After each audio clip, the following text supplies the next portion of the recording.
seandainya azab kubur itu ada, lalu di mana letak keadilan Allah?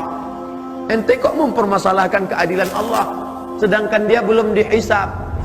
Dia nanya pakai akal, saya nggak mau jawab pakai hadis. Nanya pakai akal, saya jawab pakai akal.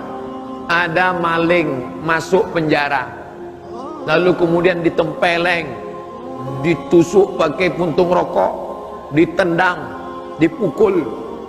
Dia sudah diadili apa belum? Belum. Lalu itu untuk apa? Itu bonusnya, itu DP-nya. Nanti setelah hisab dia akan dapat cashnya lagi. Allah nggak adil Pak Ustaz. Kenapa nggak adil? Ada orang meninggal hari ini, terus hari kiamat 1000 tahun lagi. Berarti dia diazab di kubur berapa lama? 1000 tahun. Lalu ada orang yang mahal meninggal hari ini. Meninggal hari ini, 1 jam setelah dia meninggal kiamat. Berarti dia nggak dapat azab. Andai dia ditetapkan Allah bahwa dia diazab 1000 tahun, maka yang sudah meninggal 1000 tahun, dia sudah kena azab potongan masa tahanan. Sedangkan yang belum, maka dia akan dapat beratnya. 1000 tahun di sini nggak sama dengan 1000 tahun di akhirat. 63 tahun di sini hanya 1,5 jam di akhirat. Oleh sebab itu dia dapat ini. Kenapa? Keadilan Allah jangan dipakai akal-akal. Tapi kalau ada orang yang meragukannya pakai akal, kita jawab pakai akal. Semuanya masuk akal. Bagi yang tidak mengatakan masuk akal, dia perlu ceknya. Akalnya masih ada atau sudah hilang? Coba klik kanan, cek properties. Jangan-jangan sudah empty. Afala ta'qilun. Kenapa engkau tidak berakal? Afala tatafakkarun. Kenapa engkau tidak berpikir? Afala tatadzakkarun. Berapa lama dia? Tapi katanya ruh itu bisa masuk ke kubur. Ruh tempatnya 2. Yang pertama yang baik illiyin, yang jahat sijin. Tapi ada saat-saat tertentu Allah meniupkan ruh masuk ke dalam jasad untuk menerima azab ataupun menerima nikmat.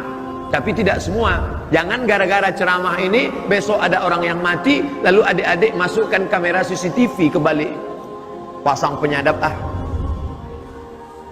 Karena ada saatnya Allah kirimkan, tapi tidak semua. Orang mati di sungai Amazon, matinya kenapa? Dimakan 1000 ikan piranha. Nggak ada jasadnya, nggak dikafani, nggak dimandikan. Bagaimana ruhnya mau masuk ke dalam? Maka dia diazab di alam illiyin. Makanya dia disebut alam kubur. Kenapa disebut kubur? Karena tempatnya kubur dalam tanah. Tapi tidak semua orang masuk kubur. Dia disebut dengan alam lain yang disebut dengan barzah. Bainahuma barzah la yabghiyan. Ini air laut, air sungai. Air sungai, air laut. Air laut tidak akan masuk ke sungai. Kalau masuk air laut ke dalam sungai, maka kita tidak akan bisa minum. Kenapa? Asin semuanya. Maka di antara air laut dan air sungai ada namanya barzah. Dia tidak disebut dunia karena dia sudah mati. Dia tidak disebut akhirat karena dunia belum kiamat. Pembatas antara dunia dan akhirat disebut dengan barzah. Sudah kembali ke alam barzah, tapi belum akhirat. Yang ada kuburnya alam kubur, yang tak ada kuburnya dia sedang berada di alam barzah. Lalu kemudian berapa lama dia berada di waiting room ini? Sampai hari kiamat tiba. Idza sama'um fatarat, langit terbelah. Wa idzal kawakibun tasarat, planet-planet bertabrakan. Wa idzal bi'aru fujirat, air laut naik ke darat. Waktu di Aceh air laut naik ke darat, itu namanya tsunami. Itu yang perempuan, yang laki-laki Sumanto. Ketika naik air laut ke darat, hancur semuanya. Watakunul jibalu kal ihnil manfus. Gunung-gunung, bukit-bukit seperti bulu kambing yang ditiup angin.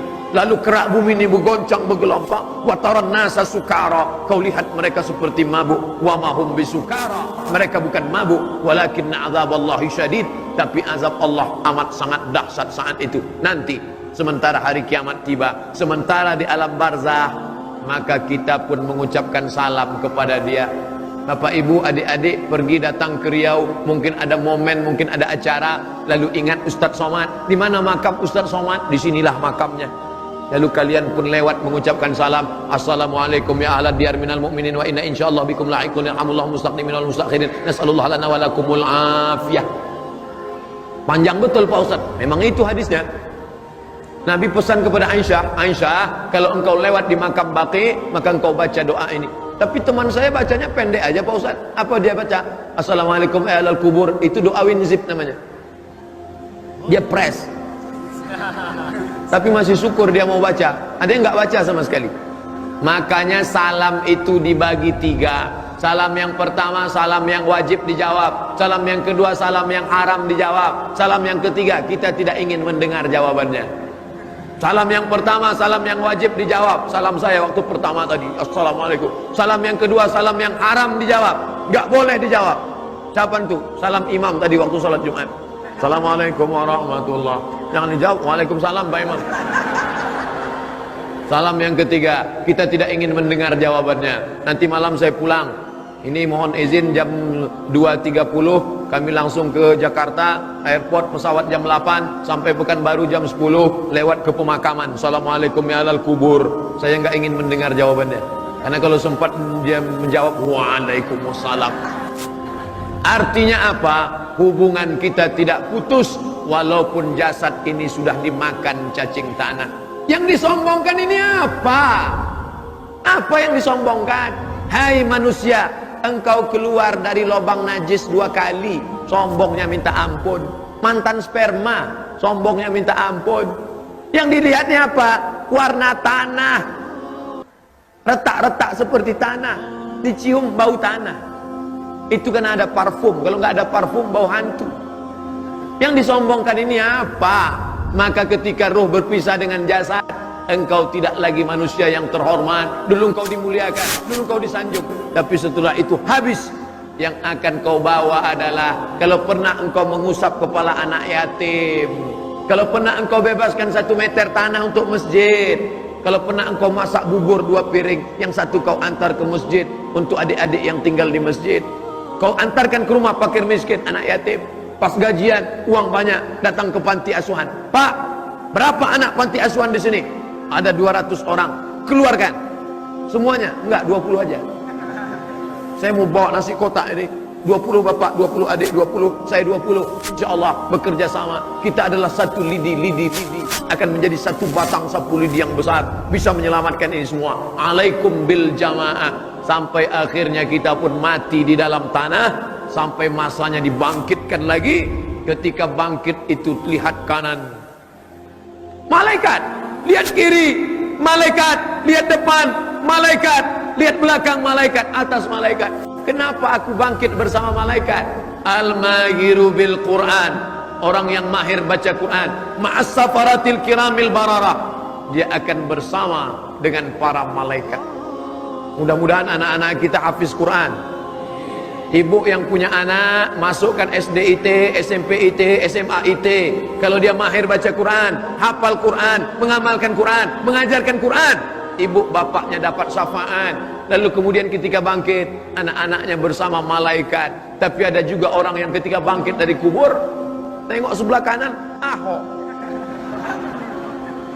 Kenapa aku bisa bangkit bersama mereka? Karena ente dulu sama dengan mereka. Man tashabbaha biqaumin, siapa yang ikut-ikutan tradisi suatu kaum, fa huwa minhum, maka dia bagian dari kaum itu. Apa kata periwayat? Bukan hadisnya, periwayatnya. Wa usyira yaumal qiyamati ma'ahum, akan dibangkitkan bersama mereka nanti di akhirat. Nauzubillah. Itu nasib roh. Lalu kemudian